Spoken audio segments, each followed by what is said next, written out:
তো ফাইনালি আমরা কান্দি bus stand এসে পৌঁছলাম। তো আমরা ব্লগটা স্টার্ট করছি, তার জন্য ওখান থেকে যাওয়ার পর ব্লগটা স্টার্ট করতে পারিনি, তাই একবারে এসে বহরমপুরে স্টার্ট করলাম এক্সপ্রেস বাজারের সামনে। তো এখানে একটু ঘোরাফেরা করার টাইমে একটু ভিডিও করে নিচ্ছি ইয়াদগারি হিসাবে। তো এই ছেলেটা অল টাইম ফোনে কথা বলতেই থাকে, তার জন্য আমি বলছিলাম যে কিছু কেনাকাটা করবা না। তো বলছে কিছু কেনাকাটা করার দরকার নেই, চলো আমরা চলে যাই। তো ওখানে দুটো মেয়ে দেখতে পেলো আর চোখটা সরা ছিল না। তো ওখান থেকে যাওয়ার পর বাসে টিকিট করলাম। টিকিট করার পর জানতে পারলাম যে আমাদের বাসের সিটটা উপরে আর 1/1। তো এখানে 2/2 করে দিয়েছে। এখানে মামু ঢুকেছিল, মামু একটু ডিস্টার্ব করলাম। তারপরে তোমার পুরো সিটের পুরো বাসের রিভিউটা দেবো ভাবছিলাম, আমি বাস থেকে নিচে নামতে পারিনি। তো তোমাদের বাসের ভিতরে যেখানে আমরা বসে সেখানকার রিভিউটা দিচ্ছি। এখানে দুটো আরামসে বসে বা শুয়ে থাকতে পারে, যেতে পারে।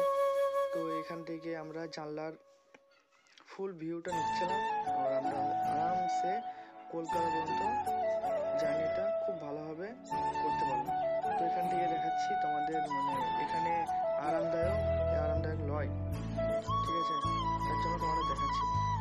তো তোমরা দেখতে থাকো ভিডিওটা। এখানে কাঁচটা খোলার চেষ্টা করছিলাম, কাঁচটা খুলছিল না। তারপরে এই ভাইটা খুলে দিল কাঁচটা।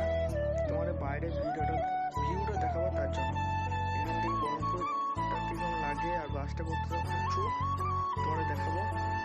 তো তোমরা দেখো। তো এখানে দুজন আরামসে শুয়ে থাকতে পারি।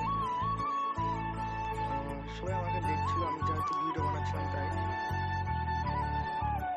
আর এখানে মামু আরামসে ঢুকে মুভি দেখছিল, কোনো টেনশনই নাই। যত টেনশন আমার, যেহেতু আমি যাচ্ছি।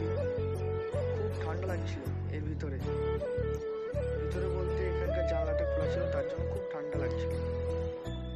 বাসটা দেখতে সিম্পল লাগছিল, কিন্তু উপর থেকে দেখছি খুবই উঁচু, কিন্তু খুব ভালো লাগলো।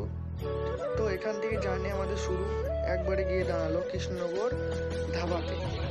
সেখানে দাঁড়ালো তোমার রাত 12টার সময়। ওখান থেকে নেমে একটু খাওয়া দাওয়া করে তারপরে আবার উঠে পড়লাম বাসের উপরে। তো এখান থেকে আমাদের জার্নি শুরু। তোমরা ভিডিওটা দেখতে থাকো, তারপর তোমরা দেখা।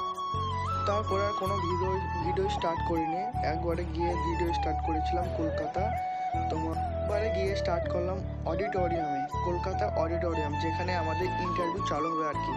ওখানে অডিটোরিয়ামের ভিতরটা খুব ভালো লাগলো আমার, তার জন্য আমি ভিডিও স্টার্ট করেছিলাম, ভিডিও করছিলাম আর কি। তো আমার গ্রাফিক লাইটিং সিস্টেমটা খুব ভালো লাগছিলো। তো আমি দেখছিলাম আর কি কীরকম লাগছে আর লাগছে না ভিডিও করতে মনে হলো আর কি, ঠিক আছে।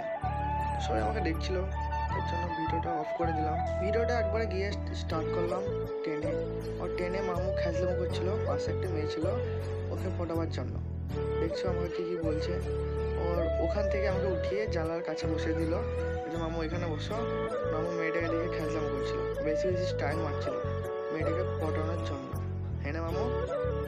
তো ওটাই বলছিল। দেখো মামুর ভাবটা দেখো, সামনে একটা মেয়ে বসে তার জন্য।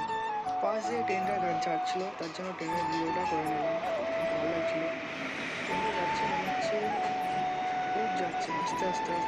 একবারে ট্রেনটা একটু দাঁড়ালো, আমি গিয়ে নিচে একটু ঘুরে বেড়াচ্ছিলাম, আমাকে একটু দেখলাম কী করছে না করছে। ও তারপরে তোমার একটু দেখাবার চেষ্টা করলাম। তারপর ও ভাই আর একটু হলে ট্রেনটা মিস হয়ে যেত।